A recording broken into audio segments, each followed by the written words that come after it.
வேல் கொண்ட முருகனே, சேல் போன்ற கண்ணனே, விளையாடும் பிள்ளை பருவனே, வினையாவும் தீர்த்துலகில் எமையாள வருகனி, வெற்றி மயில் ஏறும் அழகனே, மால் கண்ட மருகனே, மான்பள்ளி துணைவனே, மந்திரம் போதித்த மதியனே, மங்காத செந்தமிழ் சிங்கார சந்தங்கள் மழை போல பெய்வித்த குகனே, ஆள்கொண்ட படையினும் அருகோடி வில்லினும் அதிவலிமை நின்னருளல்லவோ, அறுபடை வாழ்கின்ற அப்பனே சுப்பனே, அயர்வென்ன எம் குறை சொல்லவோ,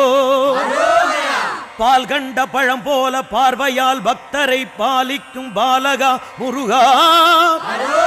படியேறி உன் வாசல் அடிநாடி தொழுகின்றோம், பழி பாவம் தீர்க்க வருக.